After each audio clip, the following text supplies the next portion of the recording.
Assalamualaikum warahmatullahi wabarakatuh.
Alhamdulillahi Rabbil Alamin, wal aqibatu lil muttaqin, wa ala alihi wa sahbihi ajma'in. Ashhadu an la ilaha illallah wahdahu la syarika lah, wa ashhadu anna Muhammadan abduhu wa rasuluh la nabiyya ba'dah. Wa qala Allah ta'ala fil Qur'anil Karim, a'udzu billahi minasy syaithanir rajim, bismillahirrahmanirrahim. Yarfa'illahu alladhina amanu minkum walladhina utul ilma darajat, wallahu bima ta'maluna khabir. Shadaqallahul azim. Al-Quran surah Al-Mujadalah ayat 11. Sidang Jumat yang mulia, kembali syukur alhamdulillah kita ucapkan kehadirat Allah Subhanahu wa taala karena masih diberikan rahmat-rahmatnya buat kita semua, baik berupa kesehatan, kesempatan maupun kekuatan, hingga kita pada saat ini masih bisa melaksanakan kewajiban kita, yakni fardu Jum'ah. Mudah-mudahan rahmat yang masih diberikan kepada kita ini bisa kita manfaatkan dengan sebaik-baiknya, sehingga tidak menjadi suatu penyesalan bagi kita di akhirat kelak. Kemudian salawat beserta salam sama kita ucapkan pula buat junjungan kita Nabi besar Muhammad sallallahu alaihi wasallam. Sidang Jumat yang mulia, khutbah kita pada hari ini kita beri judul fungsikan potensi positif diri dengan baik dan benar. Jika kita telaah ayat yang kita bacakan tadi,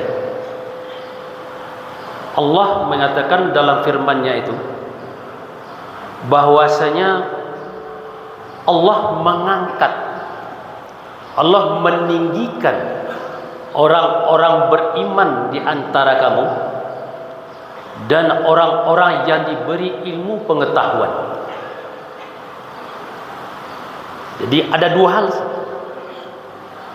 orang beriman dan orang yang berilmu pengetahuan. Allah angkat beberapa derajat. Artinya dua hal ini bisa menjadikan seseorang itu menjadi mulia karena kelebihan yang ia milikinya itu, iman dan ilmu. Namun kadangkala muncul lagi dalam benak kita pertanyaan, idealnya orang beriman, orang berilmu itu mulia, dirinya akan terangkat, harkat dan martabatnya itu akan semakin baik dipandang orang. Tapi ketika orang melihat suatu realita, ternyata banyak orang yang melakukan korupsi itu dia berilmu. Banyak orang-orang yang melakukan kecurangan-kecurangan dia berilmu. Banyak orang-orang yang membohongi pengikut-pengikutnya, dia itu berilmu. Banyak orang yang menghobar janji-janjinya, tapi ia tiap penuhi janji itu, orangnya orang berilmu. Banyak pula orang-orang yang melakukan kepalsuan-kepalsuan, wajah kepalsuan, janji kepalsuan, dan kepalsuan-kepalsuan lainnya itu orang berilmu. Jadi kalau demikian, idealnya orang berilmu itu akan mulia, akan terangkat harkat dan martabatnya di mata orang lain. Tapi justru kadangkala yang menjatuhkan dan menghinakan diri dia kadangkala karena dia berilmu. Karena orang yang melakukan perbuatan seperti tadi bukan orang sembarangan. Kalau orang-orang bodoh, dia tidak bisa melakukan perbuatan-perbuatan seperti tadi. Jadi ada kadangkala dalam pemikiran kita itu muncul kembali pertanyaan. Nah, sidang Jumat yang mulia, jika kita analogikan antara iman dengan ilmu kepada suatu kendaraan atau mobil, iman itu seumpama rem. Rem itu akan mengatur kecepatan gerakan daripada kendaraan. Dia akan melaju dengan kencang, dibiarkannya saja. Dia akan memperlambat kecepatannya atau dia akan berhenti. Yang berperan di situ adalah rem. Kita analogikan iman. Ilmu adalah tak banyak seperti setir. Setir itu menentukan arah yang akan ia tempuh atau ia tuju. Apakah ia akan berbelok ke kiri, apakah ia akan berbelok ke kanan, atau lurus, atau bagaimana? Itu setir.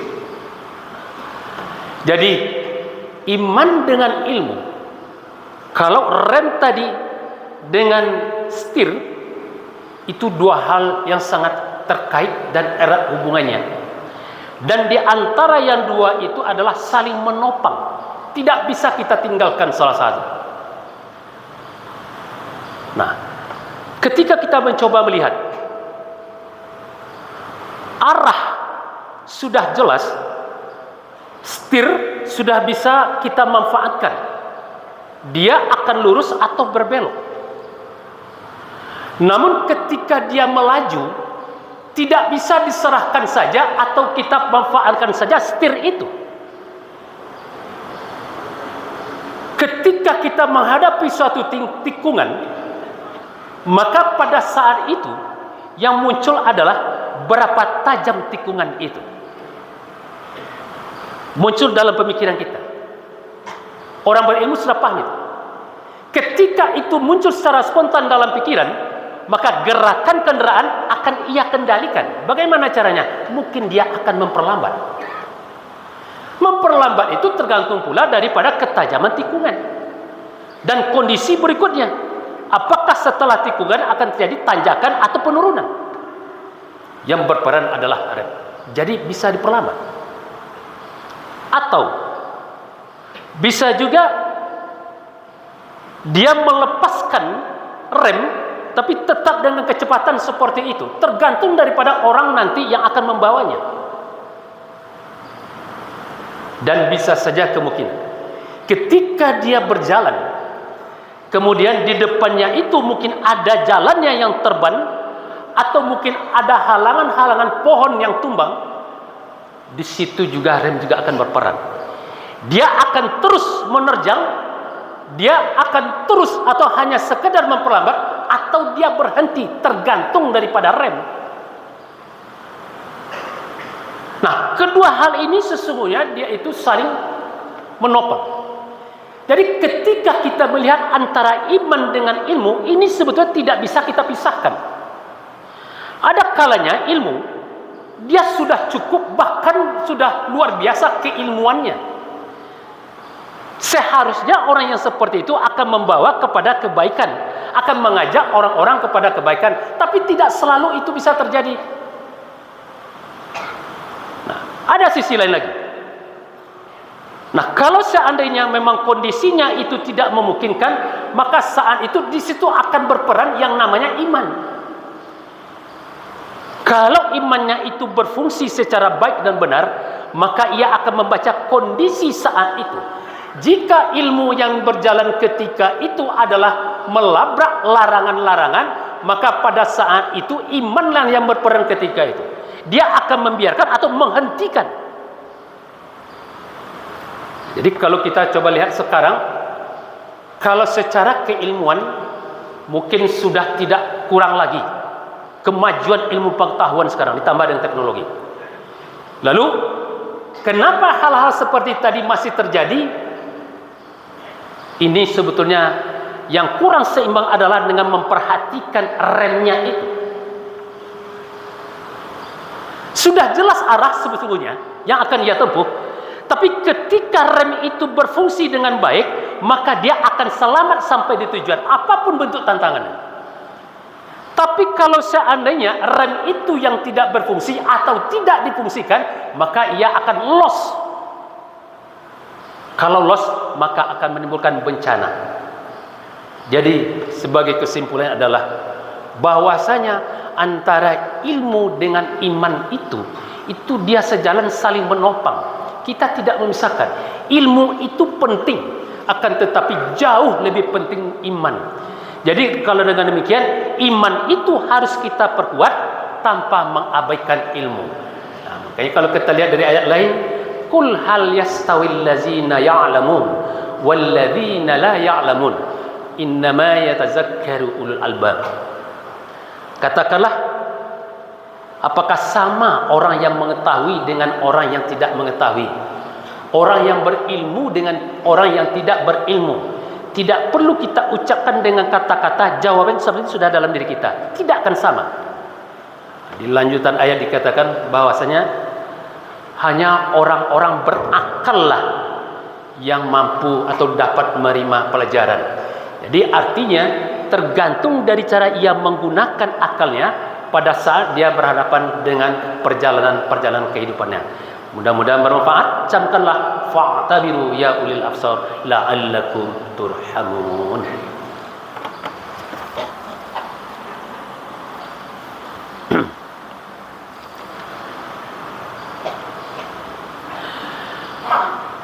Alhamdulillahilladzi nahmaduhu nasta'inu wa nastaghfiruh wa na'udzu billahi min syururi anfusina wa min sayyiati a'malina. May yahdihillahu fala mudilla lahu wa may yudlil fala hadiya lahu. Asyhadu an la ilaha illallah wahdahu la syarika lahu wa asyhadu anna Muhammadan abduhu wa rasuluhu la nabiyya ba'da. Wa qala Allah ta'ala fil Qur'anil Karim, a'udzu billahi minasyaitonir rajim. Bismillahirrahmanirrahim. Ya ayyuhalladzina amanu taqullaha haqqa tuqatih wa la tamutunna illa wa antum muslimun.